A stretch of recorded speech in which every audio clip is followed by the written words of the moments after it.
কেন্দ্রীয় পঞ্চায়েত মন্ত্রী কপিল এম পাতিল মঙ্গলবার সকালে উদয়পুরে আসেন। তিনি সার্কিট হাউসে সাংবাদিকদের সঙ্গে কথা বলে সোজা চলে যান বনদুয়ার। সেখানে দশমী ঘাট পরিদর্শন করে জয়ন্তী বাজার। সেখানে উন্নয়নমূলক কি কি কাজ হয়েছে তা দেখেন। প্রধানমন্ত্রীর আবাস যোজনায় ঘর দেওয়া হয়েছে এরকম বেনিফিশিয়ারিদের ঘরগুলো পরিদর্শন করেন। সেখান থেকে উত্তর চন্দ্রপুর TRLM পরিদর্শন গিয়ে মহিলাদের সাথে কথা বলেন।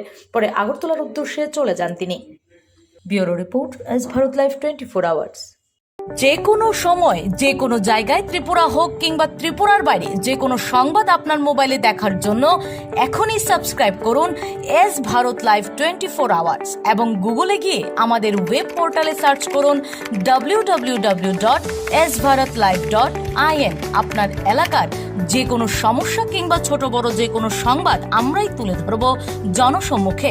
আমাদের দূরভাষ নম্বর 9233156937। এই নম্বরে পাঠিয়ে দেবেন, আমরা আপনার পরিচয় গোপন রাখবো। তাই আর দেরি না করে নিজেকে আপডেট রাখতে সাবস্ক্রাইব করুন S Bharat live 24 hours news channel.